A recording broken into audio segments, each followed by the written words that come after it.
بسم الله الرحمن الرحیم. نننی پروګرام سره زه یم سید کبیر شاه. ګرانو کتونکو خبره به کوو دغه ډاکټر دغه کمې 3 ورځې چې تېرې شوې په دغه 3 ورځو کې څومره پیښې مخې ته راغلي دي او دغه پیښې ولې مخې ته راغلي دي په هغې باندې به هم خبرې کوو. او دې نه علاوه هغه ډاکټر خو تېر شو خلکو څومره اورلوډینګ کړی دی او بیا هسپتالونو ته ولې تللي دي په دې باندې به هم خبرې کوو. په دې ټولو خبرو کولو دپاره موږ سره صحافي کامران شاه صاحب موجود دی. کامران صاحب ننني پروګرام کې تاسو ته هرکلی وایو. مننه. کامران صاحب را به شو ډومانې به دغه پیښو مخې ته راشو چې څومره پیښې په دې غټ اختر کې راغلي دي او دغه خوشحالیانې په غم کې ولې بدلې شوي. ګوره جی اخترونه د خوشحالو نمانځلو یو تهوار ورته ویلی شو مونږه او الله پاک هم د انعام په طور باندې د اخترونه خپلو بندیانو ته ورکوي چې هغوی پکې خوشحالي وکړي خوشحاله شي. خو د بده مرغه زمونږ د خلکو د بې احتیاطۍ په وجه باندې دغه خوشحالۍ اکثر په غمونو کې بدلې شي او بیا دغه غمونه چې دي نو د هغوی دپاره ډېر زیات د برداشت نه وتې یو کار جوړ شي. د غټ اختر حوالې سره کوو نو په غټ اختر کې خوشحالي هم وي، د خوشحالۍ ورځې هم وي او د قربانۍ ورځې هم وي. او د قربانۍ چې کومه فلسفه ده په هغې باندې که موږ لاړ شو هغې ته لږ سوچ وکړو نو یقینا چې دا مبارکې ورځې به موږ ته په غمونو کې نه بدلیږي. د ټولې صوبې په کچ کې خبره وکړو نو د غټ اختر په دغه ورځو کې د 1500 نه زیات واقعات یا پیښې مخې ته راغلي دي او دغه پیښې چې دی نو په دې کې زیات تر خلک چې دی نو هغوی ژوند هم د لاسه ورکړی دی. په دغه 1500 پیښو کې 43 تنان داسې دي چې هغوی وفات شوي دي یا ژوند د لاسه ورکړی دی. همدغسې د 1400 نه زیات خلک چې دي نو هغوی په دې پیښو کې یا بیماران شوي دي یا جوبل شوي دي یا دغسې نور آفت ورته مخې ته راغلی دی.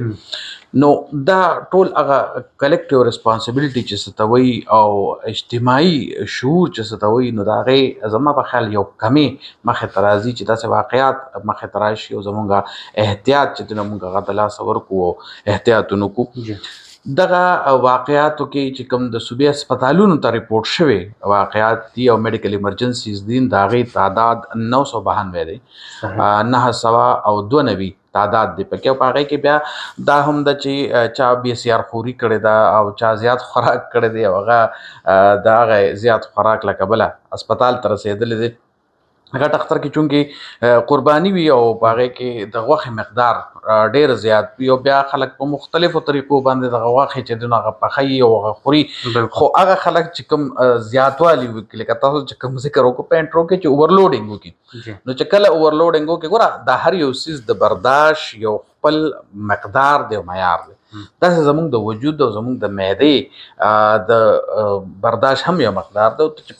لکه د پوشي ځای وي یا د چټاکۍ ځای وي او ته په 2 کیلو لوډ ور واچوې نه خو لازمي خبره ده چې به فیل کېږي او چې هغه کله فیل شي نو هغه بیا ستا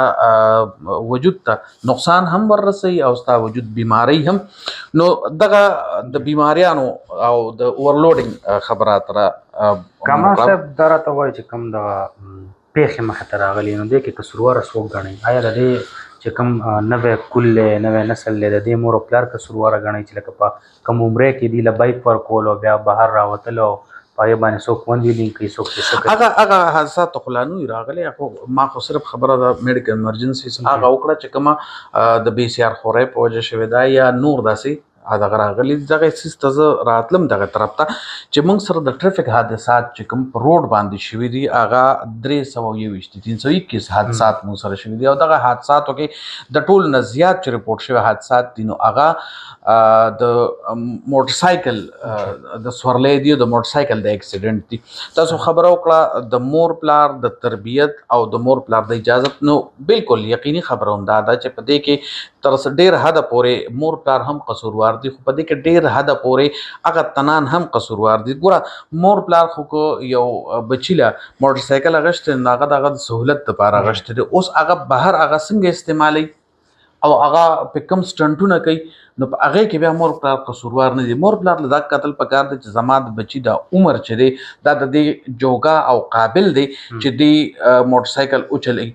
زما د بچي میچیورټي دومره ده چې هغه دا موټرسایکل دا هغه دغه مقصد د لپاره استعمال کی کوم مقصد د لپاره چې وته ما غشتري اوس د بد مرغه زمونږ د ځوانانو میچورټي چې دا او هغه صرف مور پر قصوروار نه دا معاشره هم په قصوروار ده د نوې ټکنالوژي په هم قصوروار ده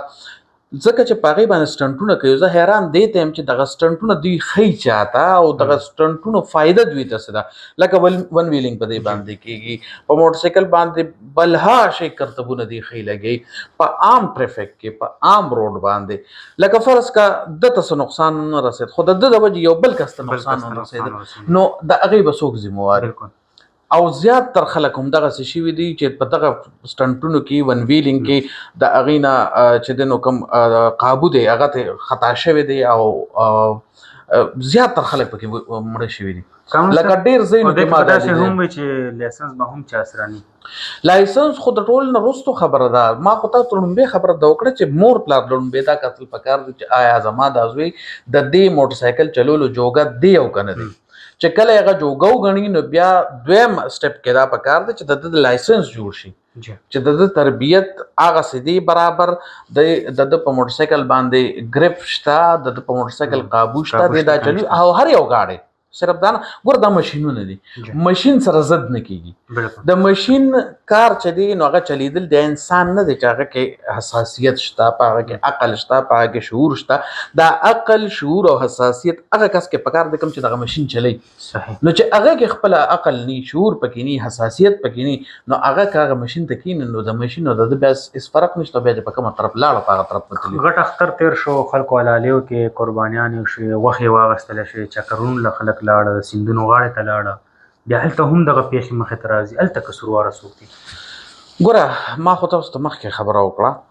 چې هغه ویل کېږي که نه چې د علاج نه پرهیز بهتر دی اوس د خوشحاله قایم ساتلو دپاره پرهیز دا دی چې ته احتیاط وکړي بالکل او هغه احتیاط نه کېږي ګوره زیاتو ځایونو کې که ته سیند ته ځې ته د دریاب غاړې ته ځې ته یو پرفضا مقام ته ځې نو پکار دا ده چې د هلته د تلو دپاره ستا سورلي دغه ځای د تلو جوړوي هلته لکه خاص کر سیندونه به ولو سیندونو کې یو خو ګوره ګرمي ده دلته د بجلی صورتحال هم ډېر ګډوډ دی خلک په دویمه درېیمه ورځ باندې غوښه او یا ځان سره والي او د سیندونو غاړه ته لاړ شي هلته یخ هوا چلیږي نو یخ هوا چې چلیږي کښېنه دغه هلته خپل خوراک مراک تیار کا هغه وکړه که ډېر د لامبلو تړکینګ پکار ده چې تا سره یو لایف جیکټ وي چې کم از کم هغه لایف جیکټ ستا یو 50% خو د ژوند بچ کولو لکه ګوره په سوات کې دغه واقعه راغلی وه نو په هغې کې خلک هم سسپینډ شو په هغې کې د خلکو دغه وه لکه ډېره کمزوري وه خو هغه خلک چې کوم وفات شو د هغې هم په دې کې څه ناڅه کمزوري وه نو ګوره دغسې کمزوري زمونږ د هغه خلکو هم دی چې کوم د سیندونو غاړو ته ځي او هلته احتیاط نه کوي او لامبي نه لایف جیکټ وي ورسره نه ورله لامبو چل ورځي نو بیا هم دغسې وشي لکه په دې 3 ورځو کې هم لس داسې واقعات مخې ته راغلي دي چې کومو کې خلک په سیندونو کې ډوب شوي دي په دریابونو کې ډوب شوي دي بدل نه شو دا خو ما مخکې خبره وکړه دا خو ما مخکې خبره وکړه چې په دې 3 ورځو کې لکه لس خدای شو او 43 کسان هغه نور چې کوم مړه شوي دي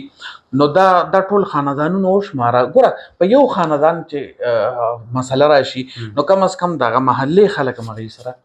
او بیا د هغې خپل خپلوان او دا ټول خلک او بیا د داسې خوشحالۍ په موقع چې د اختر دی لوی اختر دی او د قربانۍ اختر دی یو بل سره د لاس امداد کولو اختر دی او دغه خوشحالۍ په شریکه د مانځلو اختر دی هغه خوشحالو کې دغه غمونه مخې ته راشي او دا زمونږ ده بې احتیاطۍ د وجې د حکومت د طرفه د انتظامیې د طرفه د علماو د طرفه او د پوهانو د طرفه د مشرانو د طرفه همدغه میسیجز همدغه آګاهي ورکول کېږي چې ګوره په هر یو ځای کې احتیاط کوئ هغه قدم اخلی چې کم باندې تاسو بیا وروسته ستومانه نه یې نو دا ټول څیزونه دغه کېږي خو ما خو تاسو ته مخکې یو خبره وکړه چې ګوره زموږ ځوان کول چې کوم دی هغه که یو خوا معاشره بل طرف ته روانه ده نو معاشره جوړیږي د انسانانو دا او دغه انسانان خراب کړي چې زیات تر دي نو دی نوې ټکنالوژي خراب کړي د هغې کې بس د موبایل ټکنالوژي موبایل ټکنالوژي به ذات خود خراب نه ده خو د هغې استعمال چې خلک په کومه طریقه کوي بیا په پاکستان کې چې کوم امچیورټي سره د هغې استعمال کیږي او په هغې باندې آزادانه د کنزلو د ویناو د دې چې کوم ټرند روان شوی دی د مشرانو خبره نه اورېدل، هر یو سړی ځان له یو صوبه ده، نو بیا په هغې کې خو به داسې واقعیت لازمي راځي. کمران صاحب بطور صحافي یو خو په کم نظر دی ته ګوري، بل اخرنی میسج څه ورکوي چې دغه غټ اختر تیر شو، داسې نورې خوشحالۍ به مخکې راځي د ودونو په دغه کې، یا داسې نور کورونو کې خوشحالۍ وړې وړې راځي، په هغې کې هم خلک داسې مستیانې او څوک پکې فایرنګ کوي، څوک پکې څه کوي. نو څه ګڼئ چې لکه په دغه معاشره کې دغسې قسمه حالات او بیا دغسې پیښې راتلله، بیا خوشحالیانې په غم کې بدلېدل، نو څه میسج ورکوئ تاسو؟ ګوره جی ما خو په سر کې هم دغه یو خبره وکړه، اوس به هم دغه خبره کوم تاسو ته چې د خوشحالۍ برقرار ساتلو پرهیز چې دی نو هغه احتیاط دی. که تاسو احتیاط وکړو، تاسو د مشرانو په خبره باندې عمل وکړو او په نیغه لار روان شوئ، نو هر یو خوشحالي به ستاسو دپاره اوږده او ستاسو په زړه پورې خوشحالي وي. او که فرض کا تاسو احتیاط نه کوئ، بې احتیاطي کوئ، د معاشرتي اقدارو نه هم تاسو خبر نه یې او احتیاط هم نه کوئ، نو دغه خوشحالي به لنډه وي او هغه به ستاسو همیشه دپاره په غم کې بدلېږي. احتیاط وکړئ، ځان پوه کړئ او د غمونو نه ځان لرې وساتئ او د خوشحالو د اوږدېدو دپاره د احتیاط نه کار واخلئ. ډېره مننه کامران صاحب، یقینا ډېرې ګټورې او ژورې خبرې دې وکړې او دا و زموږ نننی پروګرام. د ربل پروګرام پورې مال او زما ټیم له راکړې اجازت د لوی الله په امان.